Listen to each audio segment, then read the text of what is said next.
बिसोरखौ संकसनि दैयावहाय सानै मानसिखौ हमनो मोनदों, सासे हिन्जाव आरो सासे हौवा आर्मसजों लोगोसे। बनसुनि गाहाय गोरा गागि दैदेनगिरि बनजित मनजिल बसुमतारीनि ग्रुपआ दिनै कारिगाव भावरागुरियाव रिलिफ केम्प खानानै थानाय रायजो राजाफोरखौ खौरां लाफैदों। लोगोसेयैनो बुथारजानाय नखरनो 1 कौटि थाखा रां अनसुंथाइ आरो नखरनि सोरबा सासेनो जब होनांगौनि सोरखारनिसिम गोख्रों दाबि दिखांदों बर' फरायसा माहारियारि आफादा। दा खोथाया जाहैबाय नोंथांमोननो आपडेटखौ होगासिनो दं। दा मेन पइन्टआव आं बेखौसो बुंनो सानदों जे बनसु बर' फरायसा माहारियारि आफाद बनजित मनजिलनि ग्रुपआ क'क्राझार कारिगावआव सावथाल आरो बर'नि गेजेराव जानाय जाथायनि सायाव बर' फरायसा माहारियारि आफाद हिसाबै आवाज दैखांबोगासिनो। बिथांमोननिसिम रायजो राजानि जानानै आंनिफ्राय रोजा रोजा साबायखर बावहरनाय थाबाय। दा बनसु हिसाबै ब्रिटेन इस्लारिमोननि ग्रुपनि खामानिया मा? नोंथांमोना मा मावगोन? हारिनि थाखाय जातिनि थाखाय खामानि मावनो हागोन ना हाया? बे गिदिर मोनसे सोंलु सिखारदों। दा बनजित मनजिल बिथांमोननि ग्रुपआ बर'नि माहारियारि आफाद हिसाबै जातिनि खैदां खैफोद अलखद दुखु सुखुआव आवाज होबोगासिनो। दा खोथाया जाहैबाय बनसुआ ओरैनो मोनसे मिरौ जिरौ आफादखा। बेखौनो फाटा फाटि गावजों गावनो काउन्टार होलायनानै सोखावनानै लाबाय। दा बिथांमोननि सिंनि खोथाफोरा मानो गावस्रालायखो, गावजों गावनो गोरोबलाया, बेफोरखौ जोंहा बिजिरलायनांगौनि गोनांथि गैया। नाथाय बाथ्राया बेसो जे जिखुनु आफादावनो थायाथों मानो हारिनि जातिनि थाखाय खामानि मावलांनो हानाय जानांगोन। दा बनजित मनजिलनि ग्रुपनि अनगा गुबुन मोनसे ब्रिटेन इस्लारिनि दोलोनि खामानिया मा? बर' हारिनि थाखाय खामानिखौ बोरै मावलांगोन? नोंथांमोनाबो रायजो राजाफोरनो एसे फोरमायना होयोब्ला मोजां जागौ होननानै आं सानो। जोंबो एसे मोनथिनाय बायदि। बिथाङा दिनै जिउ गोमानांबाय फंबाय बिस्मिता। दा बिथांनि थाखाय 1 crore 1 कौटि दिनै गभर्नमेन्टआ कम्पेनसेसन खालामनांगौ होननानै जों डिमान्ड खालामदों। आरो बेजों लोगोसे बिथांनि नखरनो बिथांनि जि अनजालु बिसि एबा बिथांनि फंबाय सोरबा बिनानावफोरनो बिदि साख्रि होनांगौ होननानैबो जों डिमान्ड खालामदों। आरो जाय बिथांमोना दिनै इनजियर्ड एबा खुनि जादों बिथांमोननो थाखाय सासेयाव 50 लाख होनांगौ आरो बे व्यक्तिफोरनोबो दिनै साख्रिनि बेबस्था खालामनांगौ गभर्नमेन्ट साइडनिफ्राय होननानै जों बेखौ बिथांमोननिसिम डिमान्ड खालामदों। डेपुटि कमिशनारनि थ्रुयै जोंनि मानगोनां प्राइम मिनिस्टार आरो आसामनि चिफ मिनिस्टार, हम मिनिस्टार आरो BTCनि चिफ बिथांमोननिसिम जों मोनसे खावलायहरदों। जिहेतु जाय बिथांमोनहा दिनै फंबाय बिस्मितखौ दिनै बुथारदों आरो बे बुथारग्रा बिथांमोनखौ दिनै शेड्युल कास्ट आरो शेड्युल ट्राइब्स एट्रसिटिस एक्ट 1989 नि नेम बादियै बिथांमोनखौ साजा होनांगौ होननानै जों बिथांमोनखौ रिकुवेस्ट खालामदों। आरो बिनि गेजेरजों बिथांमोनखौ जाय दायनिगिरि बिथांमोनखौ फासि साजा होनांगौ होननानै जों डिमान्ड खालामदों। बेसेबां आदिबासिफोरनियावहाय दिनैहाय दि बोरला थिर लायो आर्म्स एन्ड बोws बेखौहाय दिनै बिसिनि जि कालचारेल ट्रेडिसन होननानै गभर्नमेन्टआ एलाउड होदोंमोन बेखौ बन्द टटेलि खालामनांगौ होननानैबो जों डिमान्ड खालामदों। मैया बेलासिनि गेजेराव जे नाक्सालाइट बिथांमोना जाय आदिबासि भिलेजजों फुंसि जि थांदोंमोन बिसोरखौ संकसनि दैयावहाय सानै मानसिखौ हमनो मोनदों, सासे हिन्जाव आरो सासे हौवा आर्मसजों लोगोसे। जोबोद दुखु मोनदों दि जोंनि आंगो बर' फंबाय बिनानाव जोंनि गासिबो बेयावहाय दिनै दंफैयो। माखासे गिथावना थासारि जाय जाथाया थांनाय समावहाय जोंनि फंबाय सिखोना जोहोलाव बिस्मित बिथांखौ जे बुथारदोंमोन बेनि जे उनावहायनो जे माखासे बुल बुजाबुजि मिसआन्डारस्टेन्डिं माखासेनि गेजेराव बे जोंनि बर' फंबाय बिनानावमोन जोंनि बर'नि न'खरनि मानसिफ्रा दिनै बिदि थाफैनांदों। जोबोद दुखुनांथाव। आरो बर' माहारियारि फरायसा आफादा बेफोरबादि भायलेन्स आरो बेफोरबादि जाथायखौ जों जेब्लायबो सोंखारियो आरो जेब्लायबो बेनिफ्राय उदाङाव थानो थाखाय बर' माहारियारि फरायसा आफादा खामानि मावदों आरो मावगासिनो दङ। दा दिनैहाय जोङो बेखौनो खबर लाफैदों नैबे जिंस्कि जि मोनसे रिलिफ केम्प कारिगावनि साहा दे जोंहा दिनै कम्बल जिथु गोजां बोथोर उन्दैफोर दं दिनै जोंनि बैसो जानाय मानसिफोर दं डिलिभारिफोर दं आरो थांनाय समावनो जोङो फैनानै जेब्ला रिलिफआ स्टार्ट जादों बेवहाय जोङो पुलिस प्रशासन आरो जोंहा माखासे सार्कोल अफिसार्सफोर आरो डिपुटि कमिशनार बिथांमोनजों जों कलाबरेसन खालामनानै आरो बिथांमोननि जि थानाय अबस्था जि जोम बेखौहाय जोङो बिथांमोनजों सावरायनायनि गेजेरजों जानाय लोंनाय बेफोरखौ बेबस्था खालामनायाव जों थोजासे बर' माहारि फरायसा आफादा मदद होदों आरो बिनि गेजेरजों जोङो मैयाहाय जिहेतु जोंहा दिनै आसामनि केबिनेट मिनिस्टार्स जेरै जयन्त मल्ल बरुवा बिथां आरो जोंना सरन बर' बिथां आरो जोंनि मानगोनां बिटिसिनि चिफ हाग्रामा महिलारि सार आरो बेजों लोगोसे गोबां इएमफोर एमएलएसफोर बिथांमोनाबो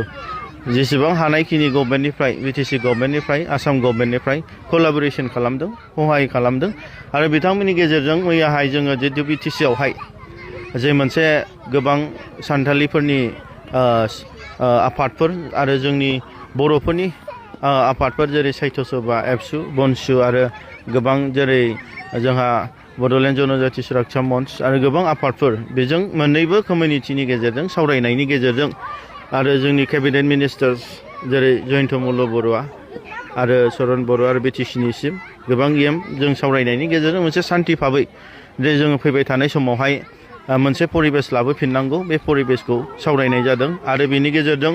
दे जोङो मोजां मोनसे थासारि जे आगोलनि बादे जे मोनसे जों मावनानै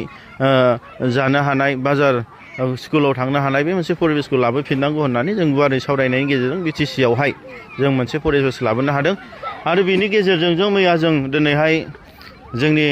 मानगोनां बिटिसिनि चिफ आरो जोंनि क'क्राझारनि जे लकेल एमएलए मानगोनां लरेन्स इस्लारि आदा बिथांमोनजों जयै फैनानैबो भिजिट खालामनाय जादों आरो माखासेखौ जयैनो जोङो माने सावरायनायनि गेजेरजों एडमिनिस्ट्रेसन आरो बिटिसि गभर्नमेन्टखौ जिहेथु मोजां मोनसे नैबे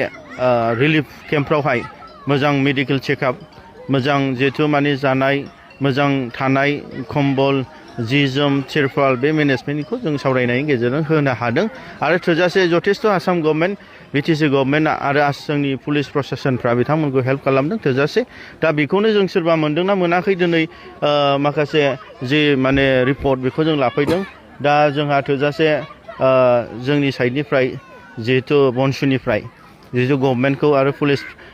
डिस्ट्रिक्ट एडमिनिस्ट्रेसनखौ जि जोङो रिकुवेस्ट खालामदों बे जागासिनो दं मोजां भाबैनो आरो बावैसो उनावहाय बिथांमोननि थांनायनि जि परिबेस जिहेतु जोंनि आसाम गभर्नमेन्टनि रिप्रेजेन्टेटिभ्स बिटिसि गभर्नमेन्टनि रिप्रेजेन्टेटिभ्स आरो आदिबासि आरो बर'नि जि आफादफोर जातीय संगठनफोर दं जि रिप्रेजेन्टेटिभ्सनि जि सावरायनायनि गेजेरजों दिनै हास्लाबाबो गाबोन समफोरनि गेजेराव जों गावसोरखौ बयखौबो न'आव थांहोफिननानै जेरै नर्मालसियाव लाबोनानै जिथु गावसोरनो सोलिफिननाय आगोलनि बादि बे परिबेसखौ लाबोनायखौ थोजासे खामानिखौ मावगासिनो दं जायफोर दा बेयाव रिलिफ केम्पआव थागासिनो दं बिथांमोना गावसिनि रैखाथि नङाब्ला गामियाव थाहैफिननायनि फारसे गिखांनाय सोमजिदों बेनि फारसे नोंथांमोननि आफादनिफ्राय सरकारनिसिम माबाफोर खावलायदों जोङो दिनै बर' माहारि फरायसा आफादा मैयाहाय जोङो जेब्ला जोङो जोंनि बे फंबाय सिखोना बिथांनि जि जिउमाखौ जों जास्टिस मोननो थाखाय जि जों मोनसे नेशनेल हाइवे ब्लकेज खालामदों कारिगावआवहाय आरो बेनि गेजेरावहाय जोबखांनायनि उनावहाय जोङो मानगोनां डिपुटि कमिशनारनि थ्रुयै जोंनि भारत सरकार आसाम सरकार माने हेमन्त बिश्व शर्मा बिथां जोंनि हम मिनिस्टार आरो जोंनि बिटिसिनि चिफ बिथांमोननो जोङो लाइजाम दैथायहरनाय जादों मेम'रेन्डाम आरो बेनि गेजेरजों जोङो दिनै गोबां माखासे इस्युसफोरखौ जिहेथु जोंनि थासारिखौ जों सावरायनाय जादों आरो डिमान्ड खालामनाय जादों गिबियावनो जोङो दिनै बिथांमोननि सेफटि आरो सिकिउरिटिनि थाखाय जिहेथु जोंहा कारिगावनि साहा जिहेथु सान्थाल आरो बर' आदिबासिनि गेजेरावहाय मोनसे पुलिस आउटपस्ट नांगौ मानो होनोब्ला गोबाव समनिफ्रायनो जाथाया दिनै नङा आगोलनिफ्रायनो जाबोदों जाहाथे बिथांमोना सिकिउरिटि मोनसे मोनो आरो बेनिफ्राय नर्मालसियाव थानो हाफिनो माने गिनाय भाबा जि मोनसे गिनाय मोनसे माने मोनसे जिहेथु माने सोमजिदों मेन्टेलिटियाव दा बे जिनिसा गोमालाङो आरो बेनि गेजेरजों जोङो दिनै डिपुटि कमिशनारनि थ्रुयै जोंनि मानगोनां प्राइम मिनिस्टार आरो आसामनि चिफ मिनिस्टार हम मिनिस्टार आरो बिटिसिनि चिफ बिथांमोननिसिम जों मोनसे खावलायहरदों जिहेथु जाय बिथांमोनहा दिनै फंबाय बिस्मितखौ दिनै बुथारदों आरो बे बुथारग्रा बिथांमोनखौ दिनै शेड्युल कास्ट आरो शेड्युल ट्राइब्स एट्रसिटिस एक्ट 1989 नि नेम बादियै बिथांमोनखौ साजा होनांगौ होननानै जों बिथांमोनखौ रिकुवेस्ट खालामदों आरो बिनि गेजेरजों बिथांमोनखौ जाय दायनिगिरि बिथांमोनखौ फासि साजा होनांगौ होननानै जों डिमान्ड खालामदों आरो बेजों लोगोसे जाय बिथाङा दिनै जिउ गोमानांबाय फंबाय बिस्मिता दा बिथांनि थाखाय 1 crore 1 कौटि दिनै गभर्नमेन्टआ कम्पेनसेसन खालामनांगौ होननानै जों डिमान्ड खालामदों आरो बेजों लोगोसे बिथांनि न'खरनो बिथांनि जि अनजालु बिसि एबा बिथांनि फंबाय सोरबा बिनानावफोरनो बिदि साख्रि होनांगौ होननानैबो जों डिमान्ड खालामदों आरो बेजों लोगोसे जाय बिथांमोना दिनै इनजियर्ड एबा खुनि जादों बिथांमोननो थाखाय सासेयाव 50 लाख होनांगौ आरो बे व्यक्तिफोरनोबो दिनै साख्रिनि बेबस्था खालामनांगौ गभर्नमेन्ट साइडनिफ्राय होननानै जों बेखौ बिथांमोननिसिम डिमान्ड खालामदों आरो बेजों लोगोसे बेसेबां आदिबासिफोरनियावहाय दिनैहाय दि बोरला थिर लायो आर्म्स एन्ड बोws बेखौहाय दिनै बिसिनि जि कालचारेल ट्रेडिसन होननानै गभर्नमेन्टआ एलाउड होदोंमोन बेखौ बन्द टटेलि खालामनांगौ होननानैबो जों डिमान्ड खालामदों आरो बेजों लोगोसे फैबाय थानाय समावहाय जिहेतु बिथांमोननि एरियायावहाय जि गुबुन स्टेटनिफ्राय फैनानै जाय जिनिसखौ जों इनपुट्स मोनदों जेरै मैया फुंनि 4टा बाजियावहाय जिहेतु जोंनि लकेल मानसिफ्रा नुदोंदि बिथांमोननि जि आर्म्स ग्रुप नाक्सालाइट्स माओवादी बिथांमोननि जि सल्यूशन मुभमेन्ट बेखौ नुनो मोनदों आरो बेनि गेजेराव जोंनो लकेल पुलिसनोबो इभेन आङो जोंनि एडिशनेल एसपि बिथांनोबो जों रिपर्टखौ होनाय जादों आरो मैया बेलासिनि गेजेराव जे नाक्सालाइट बिथांमोना जाय आदिबासि भिलेजजों फुंसि जि थांदोंमोन बिसोरखौ संकसनि दैयावहाय 2 मानसिखौ हमनो मोनदों सासे हिन्जाव आरो सासे हौवा आर्म्सजों लोगोसे दा गोबां बेफोरबादि बिसिनि माखासे आर्म्स बिथांमोना जोंनियाव फैनानै बेफोरबादि बिसिनि माखासे आफादफोरखौ लानानै गोबां बेफोरबादि बिदिनो एक्सटर्सन खालामनाय सोरबा कन्ट्राक्टरनाव फैसा बिनाय सोरबा बिजनेसमेनखौ किडनेप खालामनाया दिनै जाथाया जाबाय थानो मोनदों थांनाय समफोरनिफ्रायनो लास्ट इयारावबो मेबि बोसोरनैसो सिगांबो सोरबा नेपालिखौ बिथांमोना किडनेप खालामनानै हाग्रायाव खानानै दोनहैदों नाक्सालाइट बिथांमोनहा दा बेखौबो पुलिसा रिकभार खालामनो मोनदों दा जाहाथे बेफोरबादि जाथाय जाया जोङो दिनै माखासे सान्थालि लिडार्सफोरखौबो होनदों जिहेतु दिनै बेफोरबादि समस्या जाबाय थायोबा लकेल्सआसो प्रब्लेम जागोन आरो आं दिनै प्रेस मिटनि गेजेरजोंनो बिथांमोनखौ बुंनो लुबैदों जिहेतु दिनै नाक्सालाइट एबा सोरबा बिथांमोननि आर्म्स ग्रुपफोर दं सोरबा सारेन्डार जाबाय सोरबा सारेन्डार जायाखै दा बेफोरबादि गुबुननिफ्राय फैनानै बिथांमोना जायगा होयोब्ला आरो बिथांमोननि थुनज्लायनायाव दिनै बेफोरबादि जाथाया जानानै थांबाय थायोबा आरो एखे भायलेन्स बेफोरबादि दाङाबाजि मिसआन्डारस्टेन्डिंआ फैगोन बेयावहाय बिथांमोनाथ' मावगोन आरो थांगोन खिन्थु जोंनि लकेलफ्रा जाय पिस लाभिं पिपल जाय सान्थिखौ मोजां मोनग्रायासो दिनै खस्थ' मोनगोन दिनै बेयावहाय जोंनि लकेल बर'फ्रा आरो लकेल सान्थालिफ्रासो दिनै रिलिफ थानांदों नाथाय बै झारखान्डनिफ्राय फैनाय बिथांमोना दिनै बिसोर थानाङाखै बिसोर मावदों आरो खारदों जाहाथे बेफोर जिनिसा जाया बेखायनो आं बिथांमोनखौबो दिनै बे मिडियानि गेजेरजों खावलायदों दे नोंथांमोनहा बेयावनो थायो आरो बे ओनसोलनिनो नेमखान्थिजों सोलिनानै दिनै सोलिलां जाहाथे गुबुननिफ्राय फैनानै जि थुलुंगा होनाय